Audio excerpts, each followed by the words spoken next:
Hey, Coach, so happy you found us on YouTube. We're very excited. I'm in my happy place in an empty gym, but I'm in my happy place. Uh, Let me know. First of all, subscribe and like. So hit the subscribe button, hit the little bell up above, and you'll get notifications. We put a new video up every day to help you become a better basketball coach. And if you're looking to take your coaching to the next level, come over and join us. Let me help you put a couple pictures on your wall at teachhoops.com. Come over and join us there, and let's head back to the video. All right, welcome to Coach Unplugged. I'm just trying to figure out. You might be in the 700s, Coach. I'm trying to figure out exactly where your podcast. I got a lot done in the last 2 months. I got enough podcasts. So hopefully we have a basketball season. I think I might actually have enough podcasts to get me through basketball season. Let's hope so.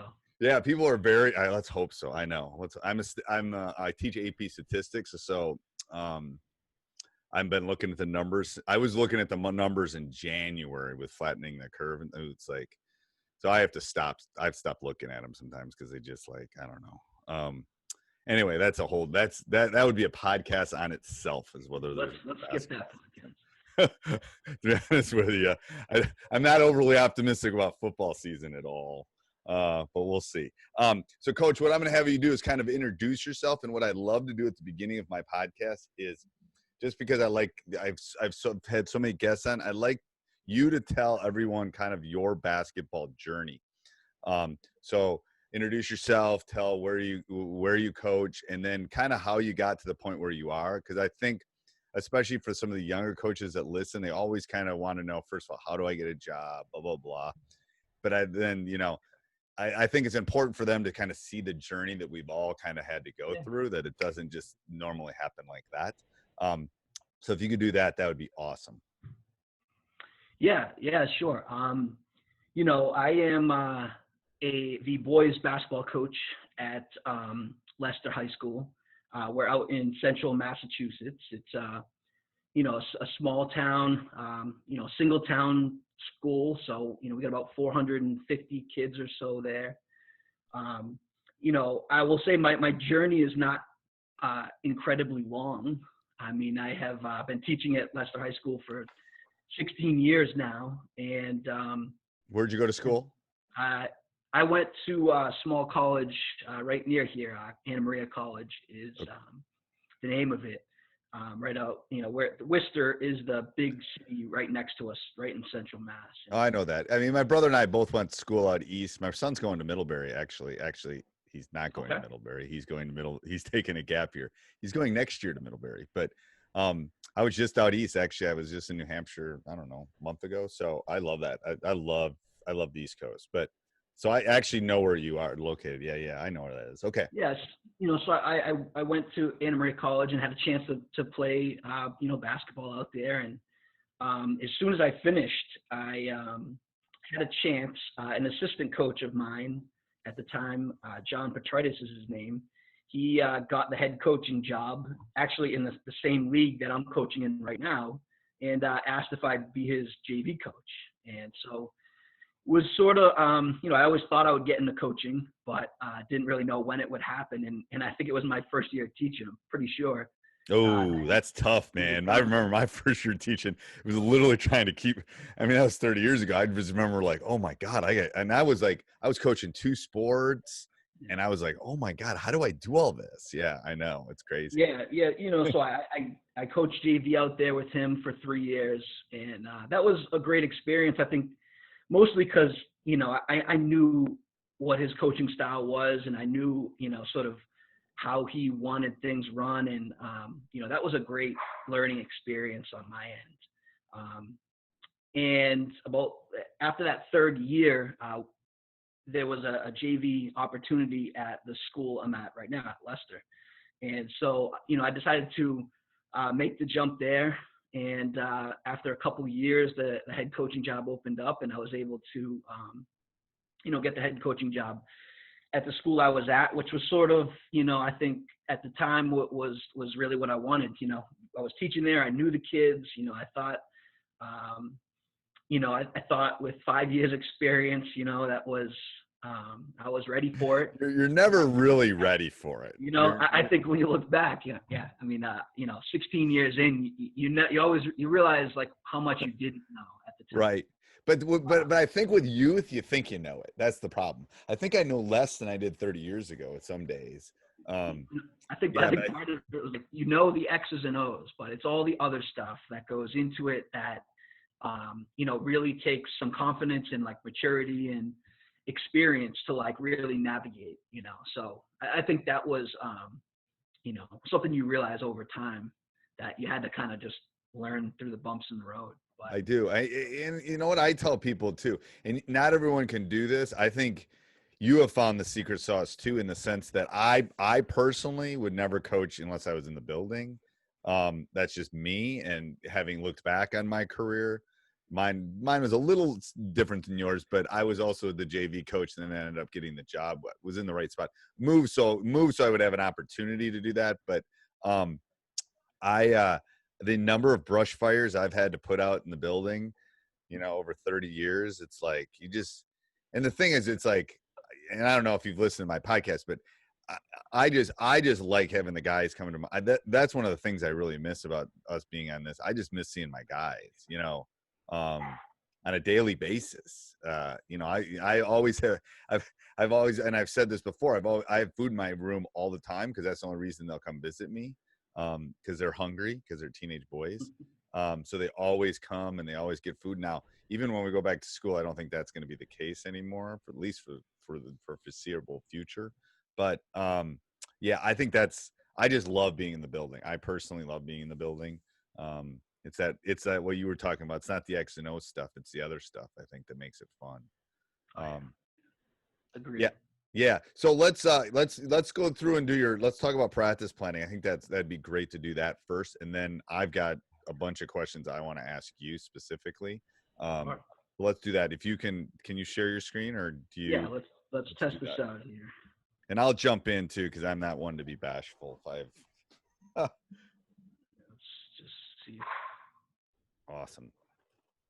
Oh my God, he's only got 5 tabs open. I have 30. I have a tab. My students always laugh at me because I have a tab issue. You do. Yeah, not. well, I tried to close some things down here, so I wasn't. Yeah, that's okay. You're very good. You're much better than I am. All right. Can you see? Yep, what I can see that. All right. So. Perfect.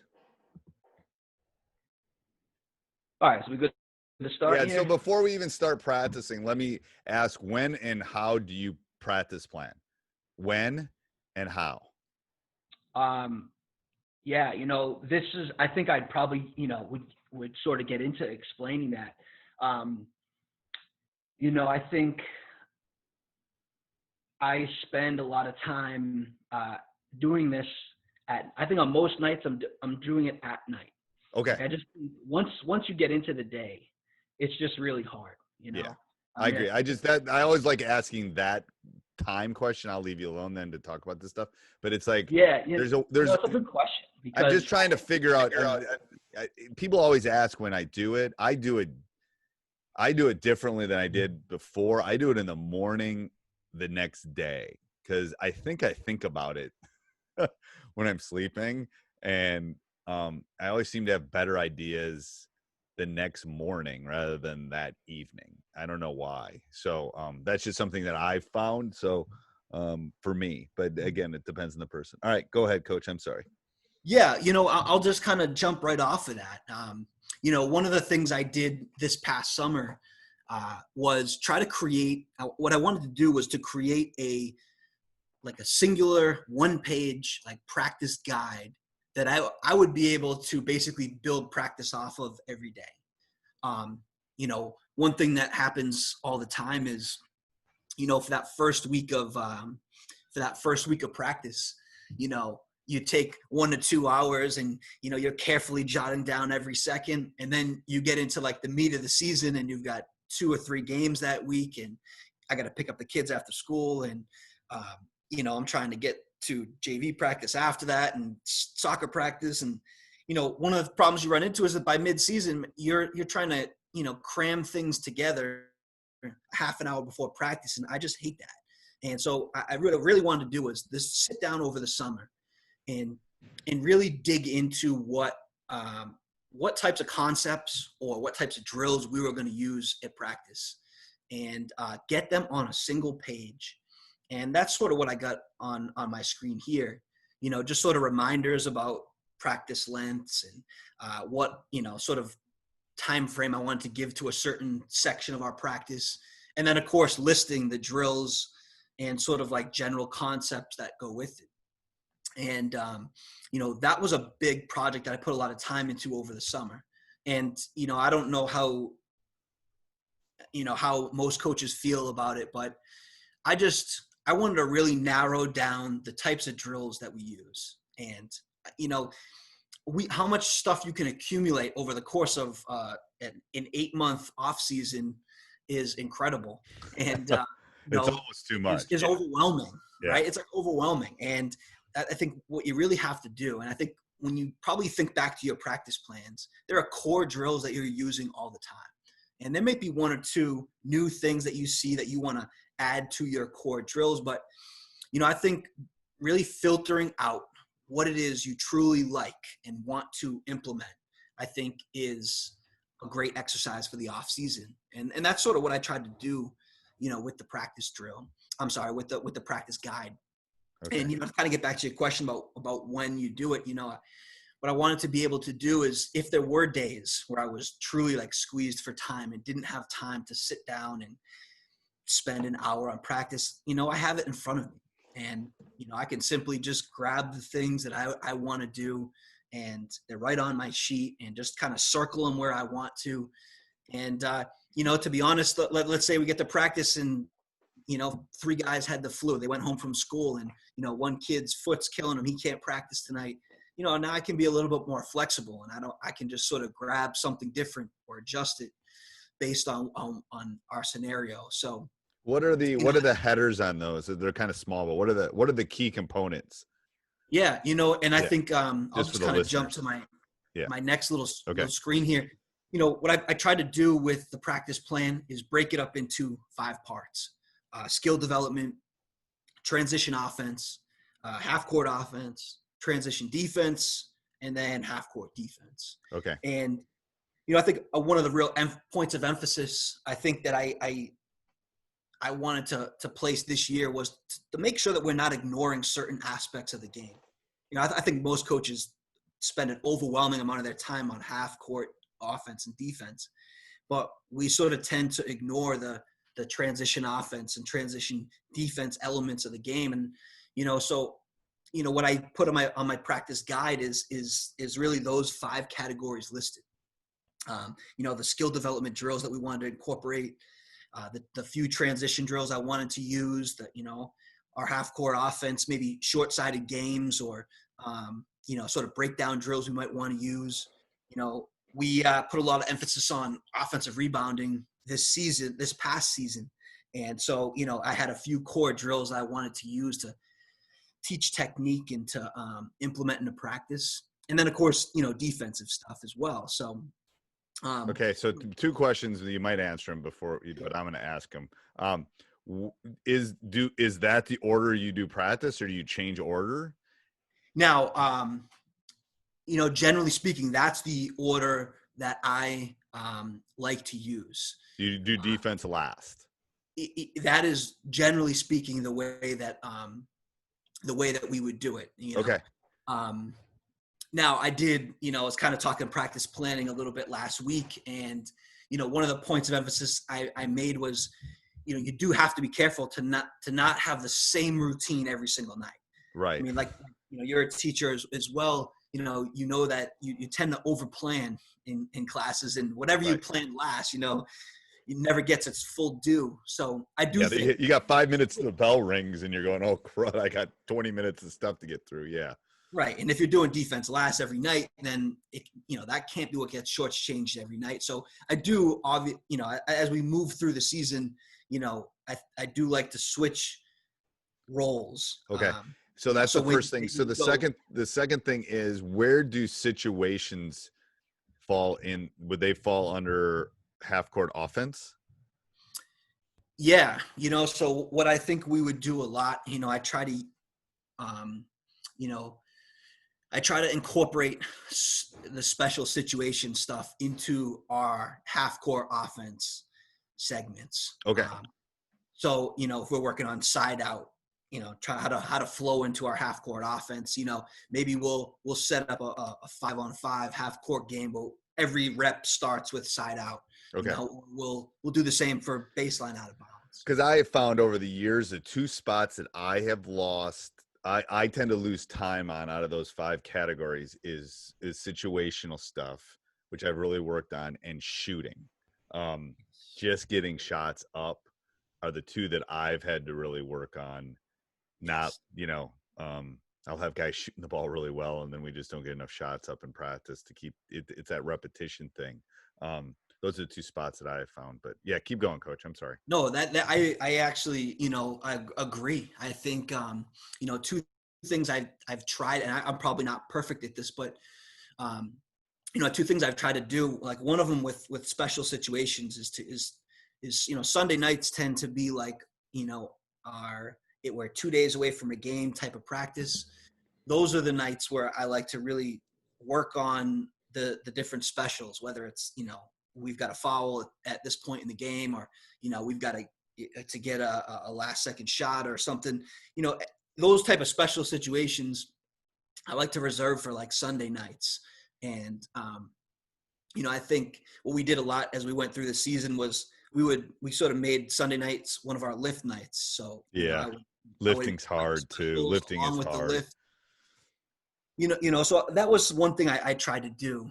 I still think I could, I'm sure there were a few Sundays where I felt the need to do something else as opposed to that. But Right. There's always these nagging things like, oh God, we got to figure out how to stop John from the other team or something. It's like you get like, yeah, I know. There's always those things nagging at you too. Like, but I love this. I love that outline. It's great. yeah, the shooting I think that's a great point, because I would argue that I've probably done the same thing. And I think I've tried to be more cognizant of getting more shooting in. And one thing that I've tried to do like over the last couple of years is to incorporate like more elements of our offense into the shooting drills. Yeah, that's a So, good idea. like I was saying before, we ran a little bit of motion strong this year. So, we would, I'd put them in pairs, at each end of the court. And, one guy is the passer. One guy would be, sort of working on his cut off the staggered screen and getting into a catch and shoot. So just trying to like replicate little pieces of our offense in the shooting drills. Yeah, it's one of those things like my son who graduated is going to like I told you, is going to Middlebury, is a shooter. And the only reason it really came to my forefront was he after his junior, he goes, Dad, we gotta get more shots up, man. I gotta, and it's like I went back and looked at my practice plans and he's going like, holy crud, you're right. I mean, and he's thinking as a shooter, I get it. I mean, it's what he needs reps. So it's like that's where I tried to build in some pre-practice stuff for him, some post-practice stuff. For all of them that they could just get up. Sometimes it's mental. It's like shooting free throws with them. Sometimes I think, they just need reps to keep that arm going. All right. I'm sorry. Keep going, Coach.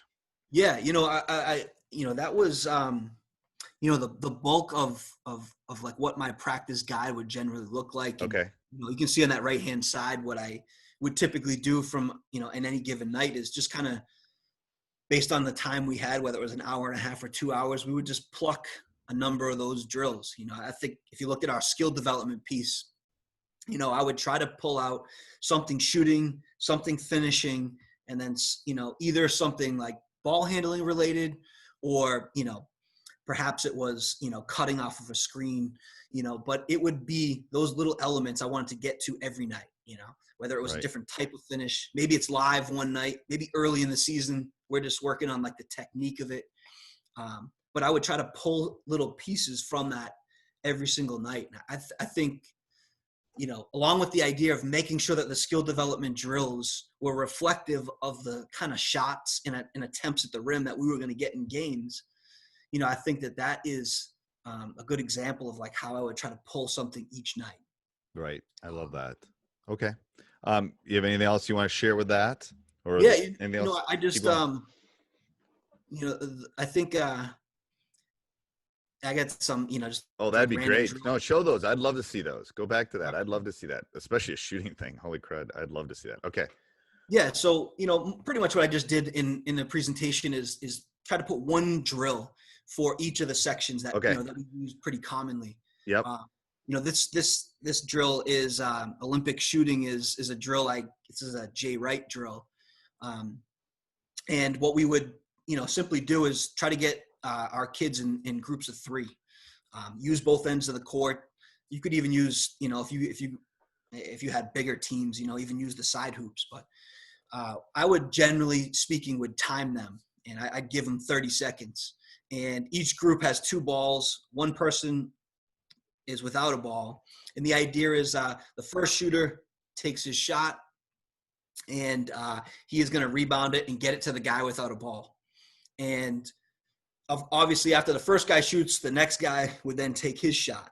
And the idea is you're going to get the ball out to the one player who doesn't have it. Okay. And I think you can incorporate a lot of different things in this.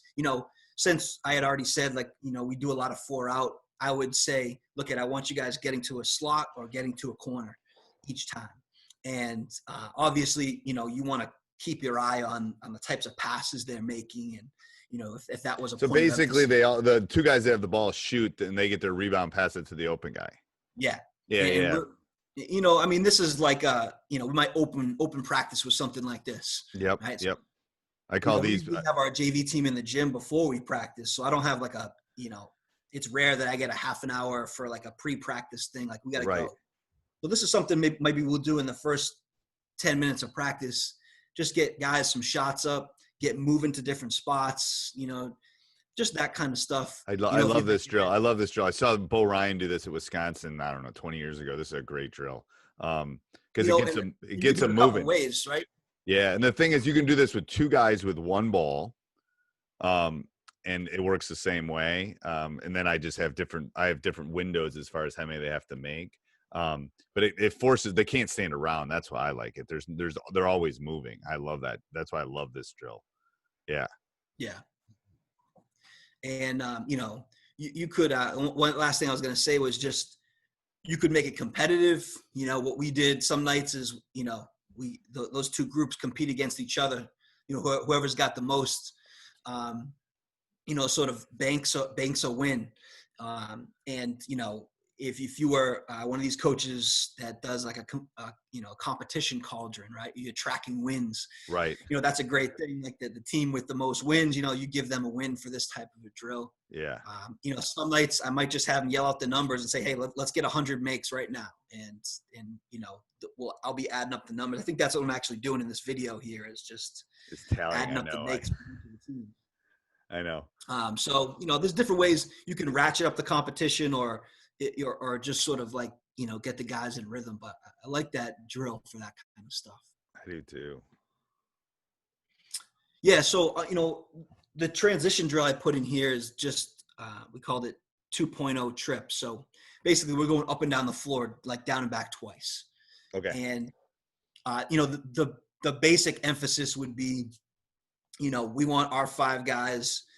We always have the 4-man take it out. So no matter what, after each made basket, the 4-man would take the ball out.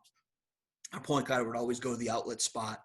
And, we're just harping on our wings to sprint, wide on the outsides. We're harping on our rim runner to sprint right to the rim. We're harping on the point guard to get it and go. And each trip we would just kind of be like working on our progression, right? We pitch ahead the first time and score it. The next time we'll say no pitch ahead. He attacks the middle and gets to the rim. On the third trip, maybe he pitches it ahead and we enter it to the post, to the rim runner. And, I'll alternate this, but like on trip number 4, sometimes I'll just simply have the point guard change it slot to slot, and that enters us right into motion strong. And we'll just get a quick rep of 5-on-5 motion strong. Okay. Or, there might be nights where we add a defense and we'll say the next 5 guys are waiting for them to get there and meet them. And so they're playing live 5-on-5, 1 possession, and then they get off and the new group goes and runs it their way. So I like this as like the first transition drill. Like, let's do this. let's make it habit about our rim running and our spacing, and then maybe we'll do something that's like a little more live after this. Okay. But I kind of like this is a drill that we do a lot, just to Gets especially them up and gets them moving. I like that.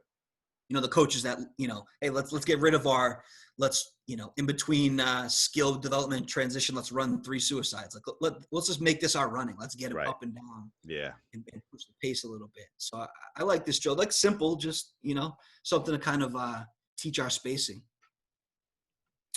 I'll try not to belabor the point, because we talked about this. We talked about 4-on-4 cutthroat. I love that. Yeah, and I was saying about the constraints. These are essentially 4 things that are going to happen within our offense. We're going to get the 4-on-4 strong stagger. So let's say we play the 4-on-4 cutthroat with the stagger as our beginning action. In some cases we'll say, hey, let's play 4-on-4 with the post in the game. And we'll just sort of replicate, maybe perhaps getting a post touch on the swing. Right. He may not be open, but let's at least involve him in this action so that we can teach how to cut off of the post entry and whatnot.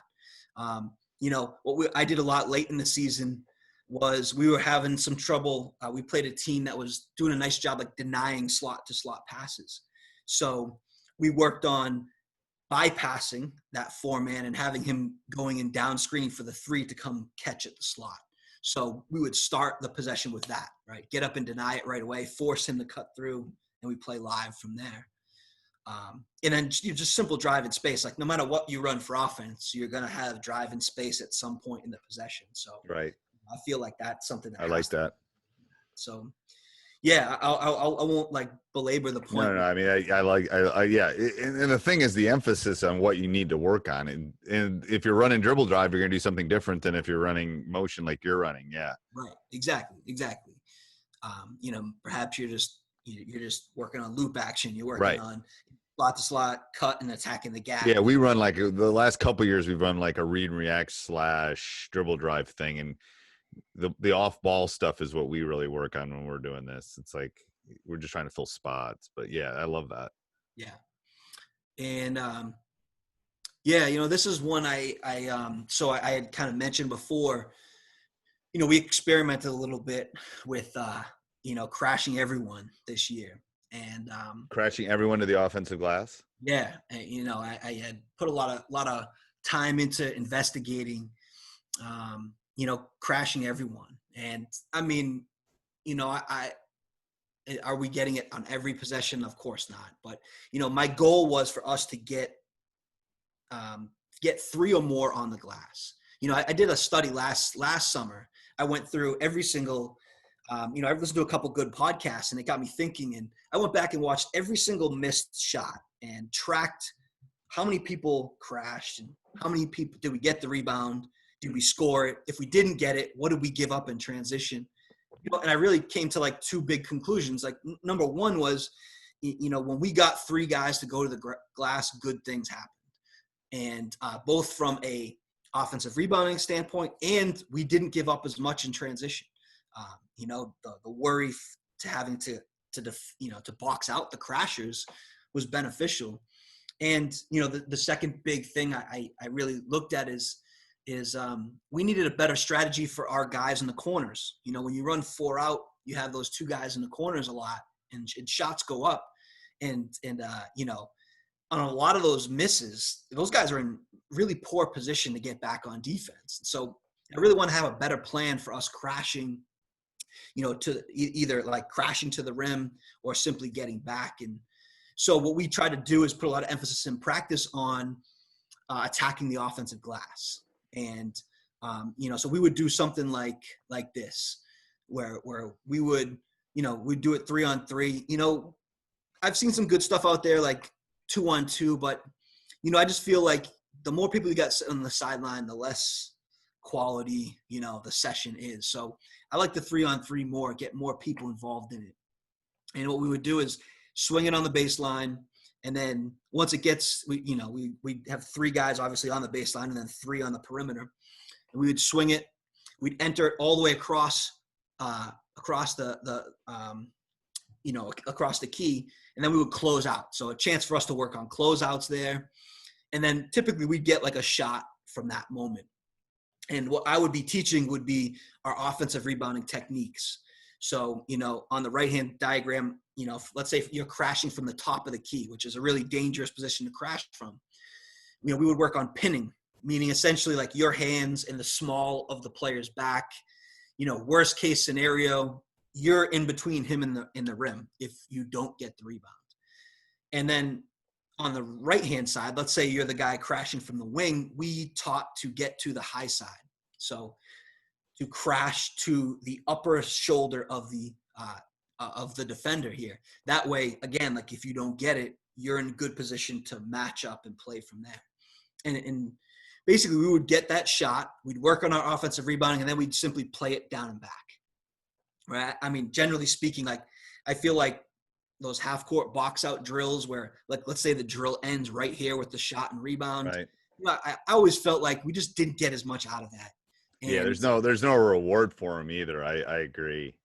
Do you have any size issues? Like, I'm just thinking if I did that with my team, I have a tiny guard. I have not like really gone into our film from this past season and done the same in-depth evaluation of the offensive rebounding, outside of some basic offensive rebounding percentage numbers and whatnot. But I think the 2 times we ran into issues would be, number one, against teams that had significant size advantages. So like, even if we're sending 3, we're not getting it. Right. In those occasions, I think we ran into trouble in some games. Okay.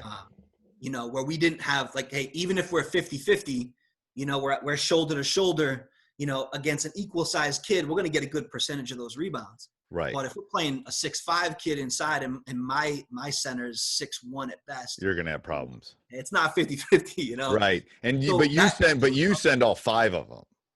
I mean, I think that's the goal, right? The goal is to send 5. And the goal is sending 5, but really only 3 do it, probably. Yeah. I think on more occasions than not, we would get 4. Okay, 4. Okay. I think on most occasions, your shooter generally kind of floats back. Right. Back on defense, and if we can get our other 4 to get inside the 3-point line. Yeah. As a former shooter, I would have hated if you'd have yelled at me to go, because all of them were going in. You know what I mean? There's a little bit to be said for that. You don't want him to rush the shot. You don't want him to be off balance. No.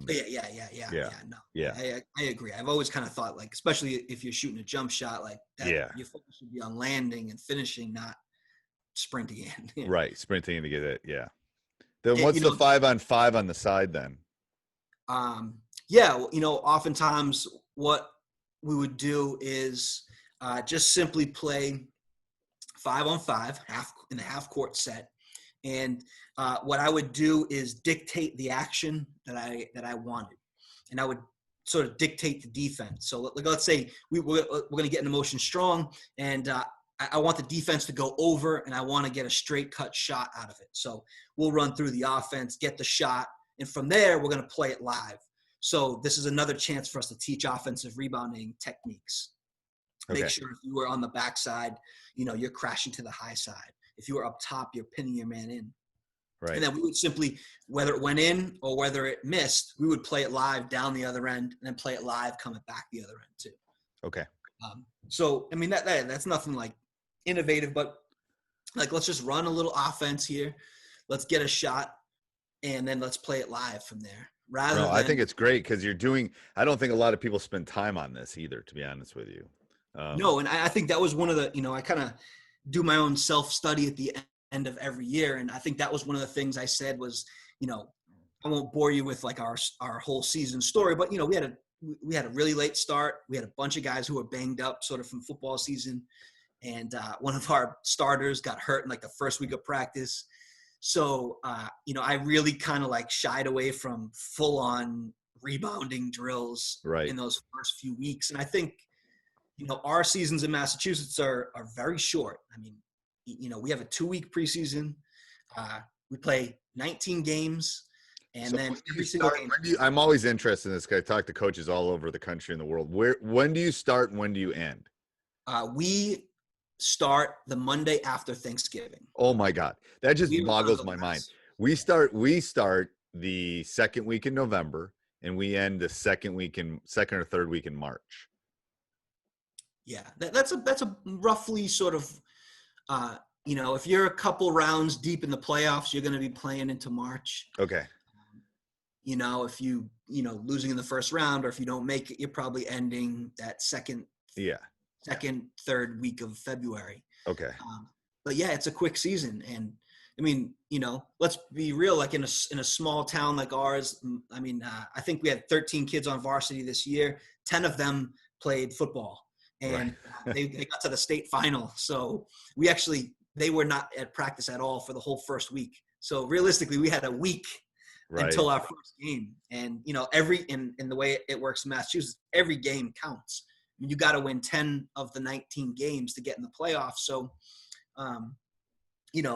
every single game is important from the jump. And I think, to kind of get back to what I was saying with the crashing is, I'll be honest, I banging like that on the offensive glass every single day was something I probably shied away from a little bit because of some injuries and whatnot. And I think you're right. Like, you're not going to get good at this unless you place a lot of emphasis on it. And I think that's kind of where I was getting when I went back to last summer. I was like, we got to carve time out every day for this if we're going to be any good at this at all.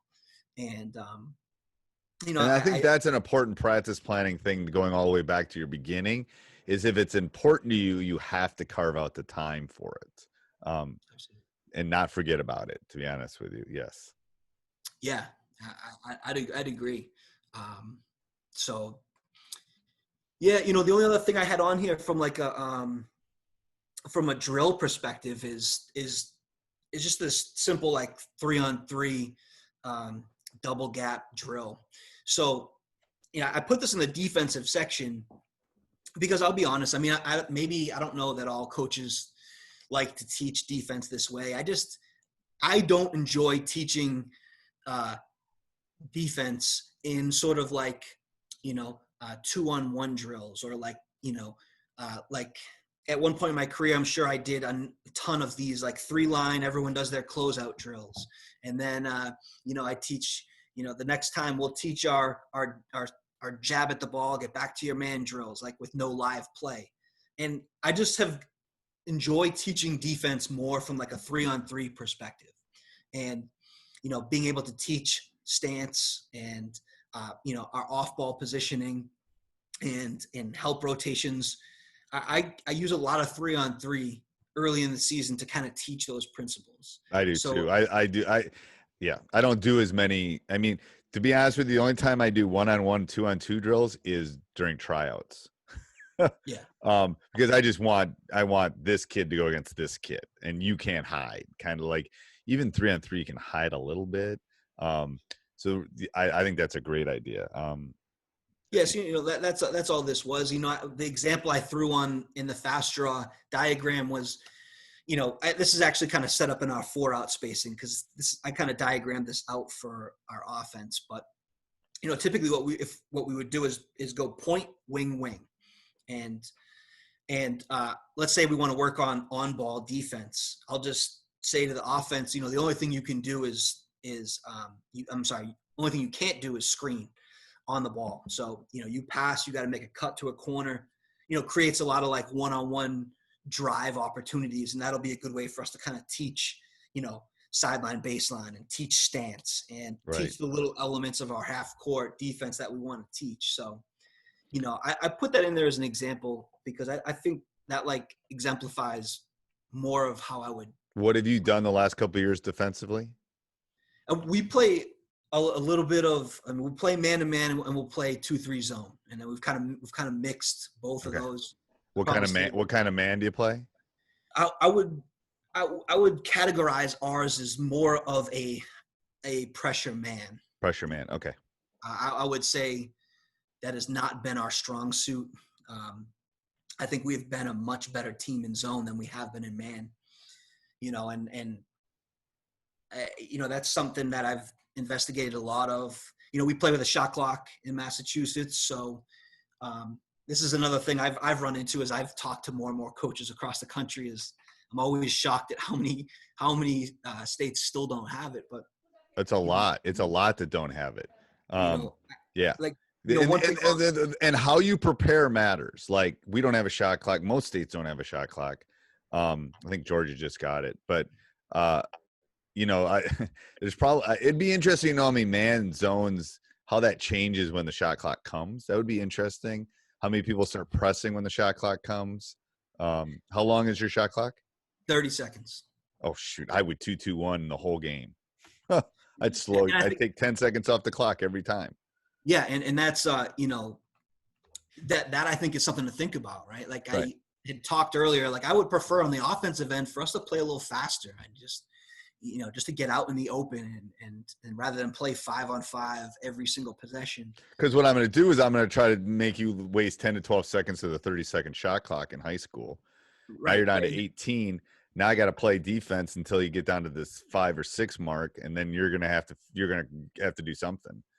Yeah, and that's the thing, right? Like, if you play zone, though, it's going to slow the game down, and we've found that like it's slowed down the game a good 2 to 3 possessions a game by going to the zone versus us being in man. But if we can turn the other team over and make up a couple of those extra possessions than what we're getting in the man, I feel like we can make it up. And right. Like what you've already said is our approach too. Like, we want to try to make them kill 8 to 10 seconds before they're even in their half court zones. Right. And so I'm not pro or anti shot clock, but that is one of the reasons I don't think it should be in the high school, because that's forcing everyone into the same box a little bit. At least the people that are good at adjusting. I think what makes high school unique is if there isn't one, you and I can go fast, you can go slow. We gotta. I think there's more of a chess match when there isn't a shot clock. That's just my observation. Yeah, 30's fast. 30 might be the fastest, and I don't think anybody's less than 30. No, I can't imagine that at all. No, I think most are 35. I've never coached without it, so I don't even know the difference. I've never experienced anything other than that. We've had it in Massachusetts since 1999, I believe. So wow. I've never coached anything other than that. Yeah, it's interesting. I would say what we see is from year to year, it kind of depends. 2 seasons ago, out of 19 games, we only saw 3 zones, I think, the whole year. And this past season, I think it was about split right down the middle. So, I think we see more zone than most teams see in non-shot clock states. Yeah, my guess is, well, and I'm from Wisconsin, where Bo Ryan and the Bennetts are from, so there's pack line up to gazoo here. Yeah. everyone can play man in Wisconsin. Trust me, like no tomorrow. If you saw Virginia play, that's Yeah. Oh yeah. Both Bennetts are from. Yeah, that's yeah. All right, good. Let's do the wrap up. That's perfect. Yeah. So, these are just sort of some random thoughts, and some of this is probably already like a little repetitive from what we've said, but I do think, like, if we went back to my like practice guide idea, yep. One of the things is like, I wanted to keep drills simple.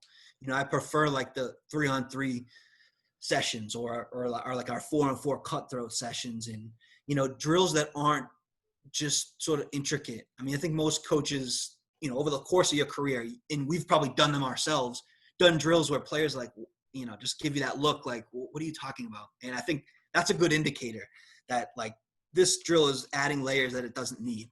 And, so I think keeping your drills simple and having a clear goal within the drill, like a clear teaching point in mind, I think is important. If we don't know what the clear teaching point is, that's just the drill I'm going to ditch and not include in the practice guide.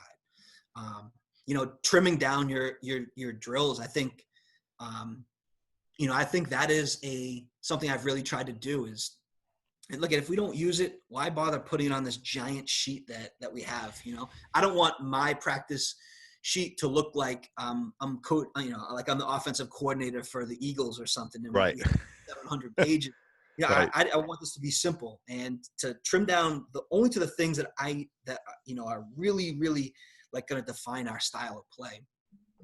And I mentioned this already, so I won't be repetitive, but like don't ignore certain phases of the game. And we kind of touched on this early on. You asked about defense going last all the time. I've got to be cognizant of making sure that, all right, we're going to get right into half court D, or let's do transition D and half court D at the start and throw the other stuff to the end. I think that's something that you have to be cognizant of. I think I have probably done that a little bit in the past. So something I would recommend. And, I think this is just best practice, right? Is get as many people engaged in whatever drill you're doing as possible. Even if it's one-on-one, do one-on-one in 4 hoops rather than at 2 ends. One drill I had in mind that I would do a lot early on is we would play one-on-one all around the key, right? So from the, let's say I get everyone matched up and we play one-on-one from like the corner, then the wing, then the top, then, Right. like it's like 3 minutes between each rep for the players. And I just think there's got to be a better way to do that and keep people engaged in what you're doing. Even if it's like, hey, let's shorten our practice, but let's get more people involved in what we're doing and heighten like the energy in the gym and the engagement in the practice, and then lessen the time we're in the gym. So that was sort of my last little that's thought. perfect. And I'll on the bottom, I'll put your email, website, Twitter thing all in the bottom of the podcast too. So they can find all that and find your newsletter and all those great things. One question for me, if you could only do 3 things at practice, that's the last screen, right, Coach? Yeah, that's it. Yeah. If you could only do 3 things at practice, what would they be? If we could only do 3 things, yes, I think we would. I think we'd work on shooting, and that's kind of shooting, and we'd play 4-on-4, and we would use cutthroat as our 4-on-4, and I would probably do a transition drill that we work on, this 5-on-3. We just call it 5-on-3 touch. So basically, I'd throw it to a player. I'd yell 2 numbers. Those 2 numbers got to touch the baseline and trail the play. So we're sort of playing 5-on-3. And those usually give us good moments to work on what we call flow. So like we probably won't get a transition score, but we have to now kind of flow into our half court offense, right? I mean, right. Maybe other coaches' approaches are different, right? Get it to the point guard, pull it out, set up on. We just want to be able to get into our spacing and then flow, get it to the top, get it to the slot, change it, and then we're in strong. And I think those 3 elements, would accomplish a lot of our goals. Get our shooting in, work on our half court, O or D in that combo fashion, and then get our transition game down with something like that. I think we could get a lot of things done with those 3. When do you normally practice? We practice late. Most nights were either 6 to 8, or where some nights this year we had to go 7 to 9. I mean, I got 4 kids, and we only got 1 gym, and I got to pick up the kids after school. So usually we got to squeeze in the girls team, the girls JV team, my JV team, and then there's one court. That's it. And we got 1 court, and all 4 teams got to use it from 2:00 to whenever. So, we're pretty good about, if we got to overlap with our JV group. I obviously don't want to be in the gym all the way till 9. Like we got to be in school the next day. They do, I do. So, I would usually try to overlap, but yeah, we go late. Okay. What's your biggest challenge as a coach? Challenge. That's a tough one. I think the challenge would be not getting caught up in wins and losses. Yeah. I really think getting caught up in the wins and losses can take the joy out of coaching. And I think if you really got down to it, we're talking about practice planning, and like, this is what I love to do. Like you get in the gym and you see players get better, or like, you see players like execute some concept that you are like have been working on for so long. And like, that is what I think really brings most coaches' joy. And I think the game sometimes can really take away from that. It I can, mean, because you're judged. You're judged in public, and you're oh yeah, judged on whether you win or lose. To be honest with you, yeah. uh, I my think that brother told me. My brother, one of my friends, told me after I won my first state title, and then I didn't win it the next year. He goes, "If you're only going to be happy if you win your last game, you're not going to be a very happy person, Steve." And I was, in my 30s, and I didn't know. And it's like now I look back and it's like, well, that's true. It's like I think age helps with that a little bit. But yeah, it's like if it's only the wins and losses, you're in the wrong profession, to be honest with you. In the long haul, it's gonna it will kill you. What's your strength and what's your weakness as a coach? As a strength, I feel like I do a good job of finding ways to pick our guys back up.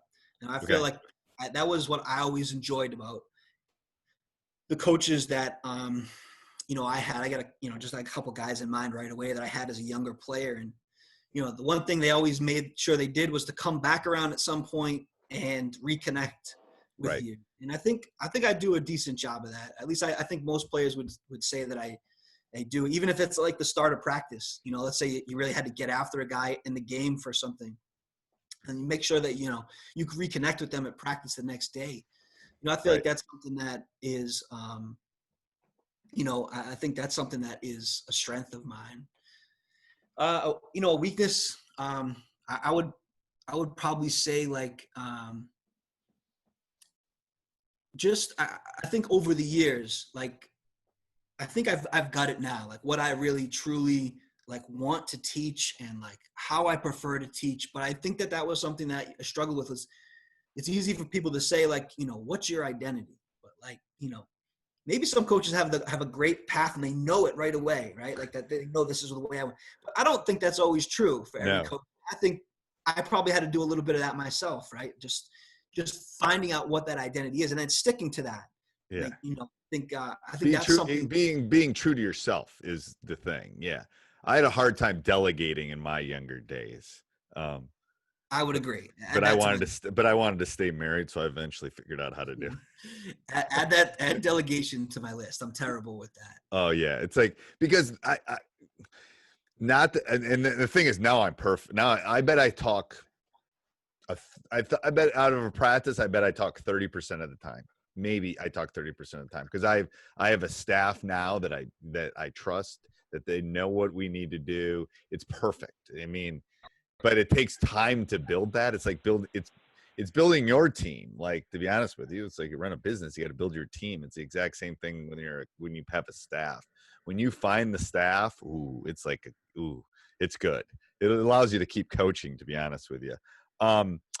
What if you could talk to one coach, who would it be? Any sport. And why? Any sport. I mean, I really always I really enjoy listening to Jay Wright speak. He's good. Really like his philosophy on keeping things simple, focusing on the skill development aspect of the game. Like, obviously he is able to recruit the type of talent that it's how he prefers to play. I understand that is different, but I just think that he seems to have arrived at like the perfect place where he knows what he wants to teach, and his teams execute that now, and you can see it over years. Right. I think that he's a great example of that. Yeah. So going into that, what do you think the hardest concept to teach is? I've just always thought. I think one thing. I got one on D and one on O. First of all, offense. I think teaching kids to use screens is something that is really hard. I think it's horrible. They're horrible at it, and all they watch on YouTube is like one-on-one screen, and that's all they watch, and they still can't read screens. I know. And I think it's not. I guess it's not an easy skill either. I think a lot of kids get like sort of just blinders on to the ball, like cut to the ball. and as Yeah. opposed to sort of reading how their guy is playing them. I think that is a skill that takes a lot of time, and I really would prefer to use screens within our our offense, but it is something that is tough to do. Well, and then, it's a basic concept of use the screen or reject the screen. They don't. I mean, I've had some unbelievably great players, and I've had to teach them. Well, don't use it. Go at it like you're going, and then reject it and go the other way. No one's going to expect. No one. I mean, when you watch high school games, how many kids reject the screens? Like, they'll fake like they're going, and they'll reject it and go the other way. I mean, it's like that's something I charted. It was like 10% of the time they reject it, and it's like everyone's expecting to hedge or fight or do whatever they're going to do.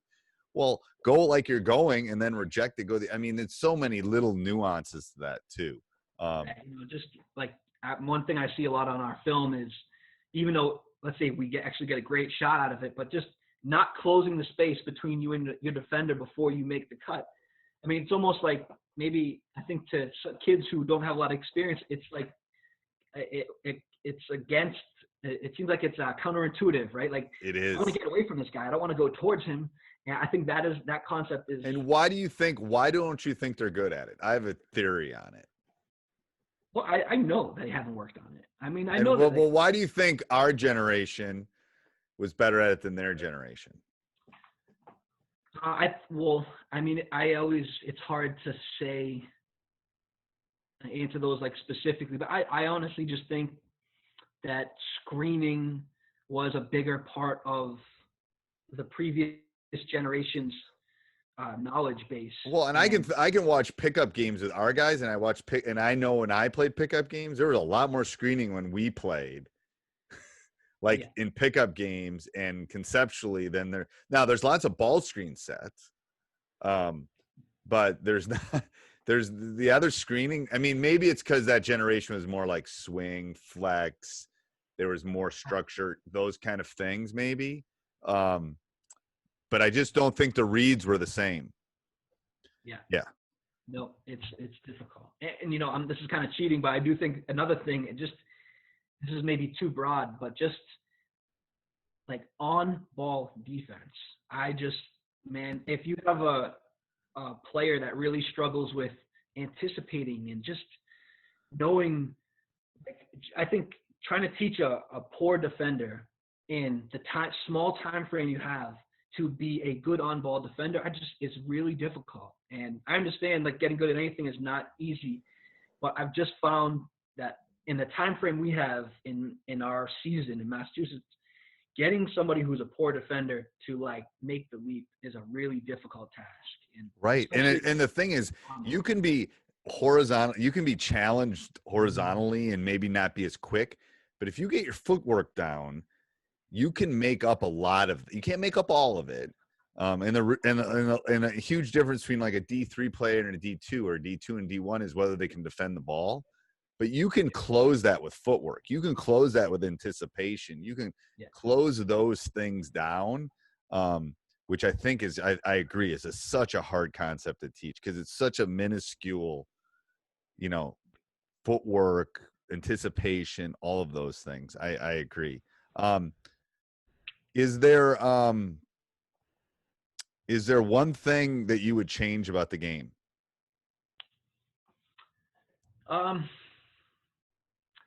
I don't know off the top of my head. One thing I just really despise is just charge. The way that charges are called at the high school game, it really just drives me crazy. It's a coin toss.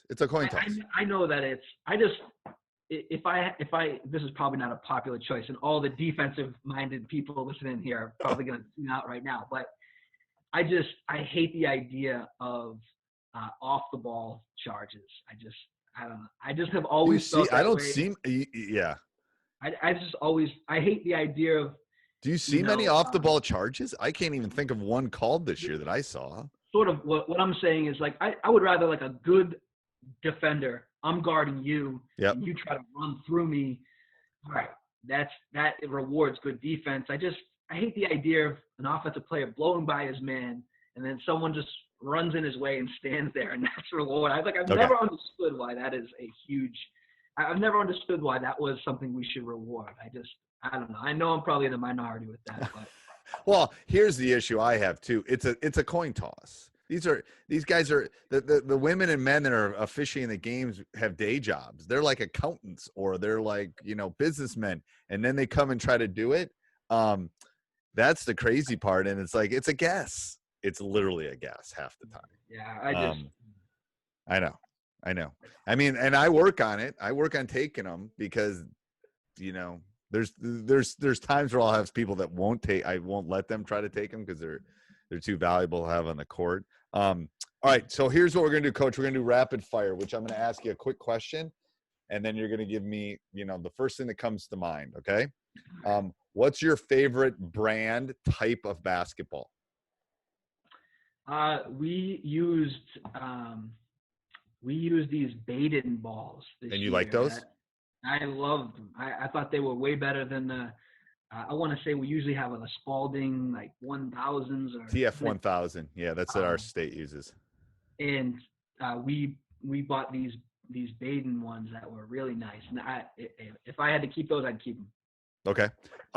One word to describe your ideal player. Just it is versatile. Somebody who can do a little bit of everything. I'm telling you, if I was starting a high school team, boys team, I would take 5 guys, all 6'2", 6'3", athletic and versatile. I'm telling you, I'll beat you every time if you give me 5 of those. I don't need a center. I don't need a point. I just need I need guys that can do a little bit of everything. And then I'll find their strengths and weaknesses and hide their weaknesses and accentuate their. But if I'm long like that, I love versatile. I do love versatile. If you go one sporting event in the world, what would it be and why? Sporting event, huh?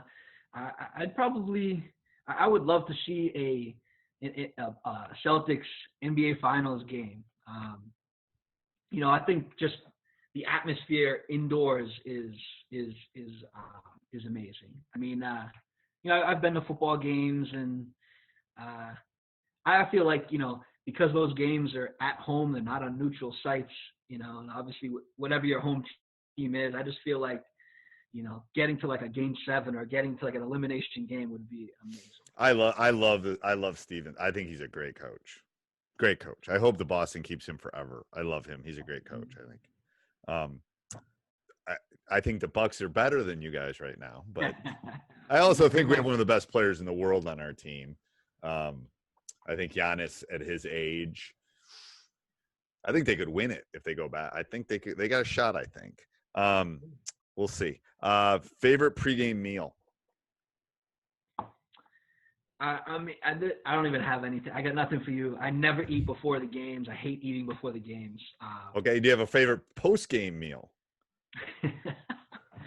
I mean, this would imply that there's a meal waiting for after those games, and maybe it's a McDonald's number 3 or something. I don't know. Okay. Sadly, that's usually what happens. Yeah, it is. I mean, it's horrible. I mean, I know it's like this quarantine thing has not been good for me. I've been trying to work it off. One skill not being taught in today's game. I think it has to be. I think if we're talking about high school here. Yep. Yeah. If we're talking about high school, I really just think that it would be between finishing or screening and cutting, like off-ball screening and cutting. I think even most of the off-ball stuff we see is not read-based. It's predetermined. Okay. Whether it's like a flex cut or something like that. So I think it'd probably be a tie between those two. Okay. I mean, I don't know what other guys are doing in their practice. I think my list is the mid-range jump shots not being taught. Oh, yeah, I would imagine. And you know what? So this is for someone who thinks like I think. I think there's something that can be exploited there, because I think there's openings in that now. So here's my theory. I understand. I'm a stats teacher, so get me. I get the whole statistical thing about the 3, and I get about the whole shooting layups at the rim and getting free throws. Yeah. But I think defenses are going to adjust to the game that it is becoming, which is 3s and attacking the rim. So that means you got to be one step ahead of the defenses, which I mean, I think that 10 to 12 footer needs to become like a layup. Like kids need to be able to just hit that because it's open. If you go back and watch your film, it's open, right? People are giving you those shots. So if you can all of a sudden clip those things at 55, 60% because they're open, now it's not, now I think that's a change a little bit. It's just something to think about. But I'm always trying to stay one step ahead of the game. And the game right now is threes and attack the rim. You know, I would agree. And you know, just to some extent, like I also deter us from taking mid range, you know, but I've had a couple kids over the last few years that were really good. And you know, if you're talking like points per shot, we're actually, I had one, our best player was really good at it. You know, I would prefer him to go all the way to the rim, but you know, I think one to get what you said, you know, if you look at the huddle stats from your game or whatever film you got, you know, you guys use, you know, what is the edge? I think people are moving closer to that standard.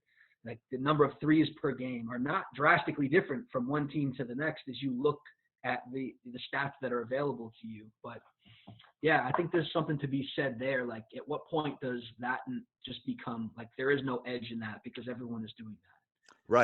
Right. And then I don't know. I haven't dove into it enough to get it, but I'm just thinking. I'm seeing this huge wave right now, and it's like people are going to counter this wave. I'm not sure what it's going to be. Maybe they're going to move the high school line back. I don't know. Something's going to happen, but we'll see. One thing you do to relax. Read.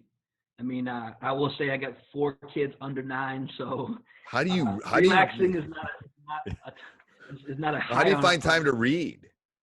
I try to do it once bedtime's over, and okay.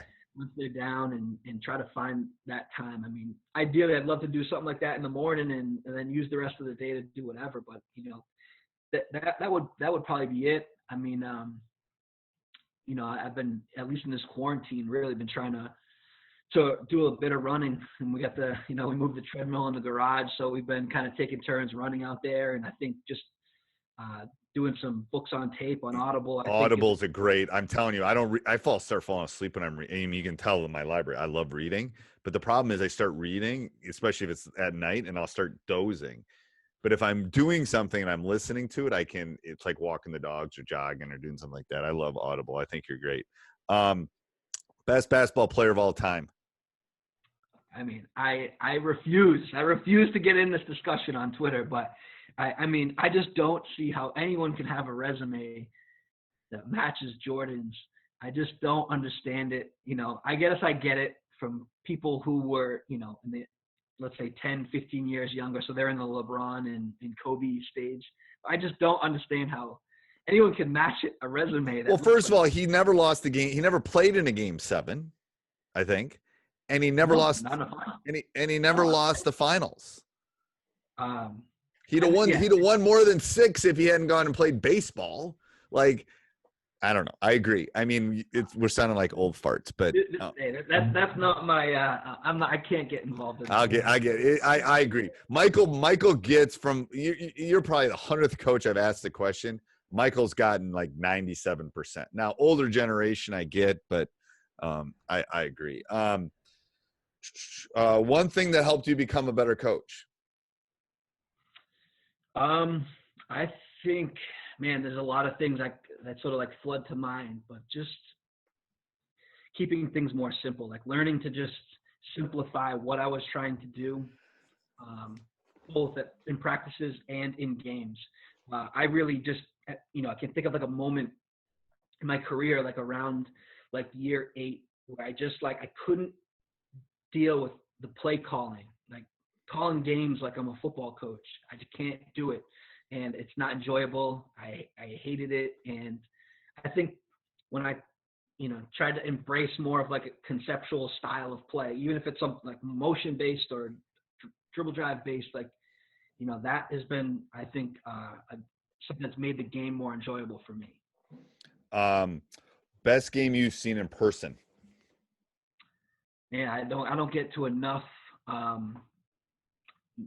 games in person, but I did get to, like, years ago, Celtics playoff game against the Nets back in the early 2000s. Sort of before the Big Three era. That was pretty exciting back in. I was a younger man back then, so Right. that was. But I gotta get out more for these. Yeah, I know. Yeah, that's okay. Favorite quote? Yeah, I had this is sort of a tough one. Let me just find it so that I'm not misreading it. Okay. But this is a quote from Greg McCune, who writes this book, Essentialism. He's actually got a podcast out now, and just a lot of talk about keeping it simple. And the quote I really love is, "If it isn't a clear yes, then it's a clear no." And I just really feel like you can apply that to anything. And I think we're in the day and age, right, where, especially from March to right now, I mean, if you could find as much basketball knowledge that you could ever use in an entire lifetime. Too much. I think you have Too to much. ask Too much. Yeah. at some point you have to ask, like, is this something I am going to do? And if it's not like a clear yes, we're doing this, then I think at some point you got to just delete it or slide it out. And I think that's a great way to, like, that's a quote I really like. I wish I'd have had that quote a month ago when my son was trying to figure out if he's going to be a freshman in college, and he was trying to figure out, should I go or should I take a gap year? And if it is, and it was like he was going back and forth. And if it wasn't a clear yes, it's a clear no. He eventually came to that conclusion. Like, I just don't know what this year is going to look like. So I'm going to wait a year and see if it's better. Yeah. So I love that. That's a great quote. One word to describe your coaching style. I feel like I am, like, player friendly. You know, I've just felt like I try to be someone that they can talk to, and try to be someone that they that will listen if they have a suggestion that needs, that they see that maybe I don't see, or I think I've tried to be like that kind of a coach. Open-minded would maybe be another one, I think, too. I think I'm someone who is really willing to, like, be critical and really look back at what I've done, and if I'm wrong, I'm going to admit that I'm wrong, and try to fix up whatever I'm doing. So I think those two things, I think, would be good descriptors. Okay. Best basketball coach of all time. Yeah, all time, huh? I would probably, I guess it's hard to argue. I'm not going to get caught up in the Phil Jackson Last Dance. I'm gonna ignore Phil here, and it's tough to say as a Massachusetts Celtics person. It's tough to ignore Red Auerbach from a GM, coach. Yep. Philosophical. I think Bill Russell's in the discussion of one of the best players of all time, to be honest with you. Yeah, man, there are a lot of ways you could go with that one, but yeah. I mean, he is someone that, if I got to give my region. Yeah, I give your region. That's good. If you could only recommend one book, what would it be? Yeah. Because you listed three on the questionnaire. You get one. I did. And I would, one book I really love is that I read this past year is Atomic Habits by James Clear. Love that book. And I think even before I read the book, I mean, I've been reading his articles on online for years. So I just think anything that you can take and apply it to coaching, teaching in the classroom, or even parenting to some extent, I think is a great book to, like, invest in, right? Right. And basically his premise is to change a habit, you have to do a little change at a time. You can't do, it's a little change, basically. We were just talking about this tonight. We've been, like, trying to run every day and get some time in. So we had to move the treadmill from the basement into the garage. And, like, that small little change, now it's right next to the kitchen. All I got to do is walk out of the room and I'm in there, as opposed to having to go down into the basement and you know, Right. like removing the little barriers. I think that was a good example from his book, you know, that he suggested. So Yeah, it's just a small change can do it. So give the other two. You talked about one of them already. That's your answer. I'll take that as your answer. But with the other two books? yeah, I mean, Essentialism is a great one. I Yep. mean, recommended. Radius Athletics is, you know, a guy out on Twitter that is, you know, I've worked with for a few years, and he recommended that book, and it's amazing. Like, just, you know, a way to like look at every part of your life. And I took a lot of coaching takeaways, like just simplifying it. You know, do we need all these things that we have, whether it's drills or plays or, you know, just all sorts of like unnecessary things. And I think it's a great book to like reread. I read it a couple times and, you know, pulled stuff out that I really like. Right. And, yeah, another one I read too was Good to Great. So it's a business book, you know, about 15 businesses that made the jump from good to great. And you know what the book tried to pull out were like a few things, like what were the commonalities that made these companies great. And I actually thought there were some great basketball takeaways. You know, one of the things they talked about was leadership. You know, being the kind of leader that would, you know, would make choices with the big picture in mind, and a lot of details in there I don't want to, Right. you know, bore you with. But, you know, the hedgehog concept was a big piece of this, right? This idea that, you put all your eggs into this one basket and become great at this one aspect, right? And as opposed to like trying to do all these different things and not being great at any of them, right? I think you had kind of alluded to something like that earlier. Right. So yeah, those are three that I've read in like the last couple years that I just, you know, I always think of when I see little things on Twitter or see them in conversation. You know, I always kind of draw back to them. That's great. So the last question I always ask is, what would you tell your younger self? Yeah, I think a lot of what we had talked about earlier is what I would tell a younger self would be like to put a lot of thought. I think if I was back as me as a JV coach, I would be thinking more about what is the kind of how do I want to play? Like, how do I truly want? You know, I had worked for a couple of different head coaches who each had different styles. Right. You know, I coached football for 6 years and got a chance to work under two other guys, and they all kind of had their you know, different lessons that I learned from all of them. But I think should have spent more time figuring out what it is you want to do. Like, ignore what you know, ignore, you know, sort of like maybe what had been done previously. Like, what do you want to do? Figure that out, and then just and go with it, even if it isn't successful in the first year. Right. In a couple of weeks. I mean, what if it's not successful? Like, you got to keep investing in it and get better at that style of play. So that would be the big one. No, I think that's great. All right. Thank you, Coach. I will make sure I put all your contact stuff down below, and people will be able to get a hold of you. So thank you. I appreciate it. All right, Coach. Thanks. Thanks. You so much for having me. Yep. Hey, Coach, sitting here. I hope you enjoyed that video. Nothing better than sitting in an empty gym. Let me know how I can help you become a better basketball coach. Go over and check out, subscribe and like. You'll get notifications on all of these.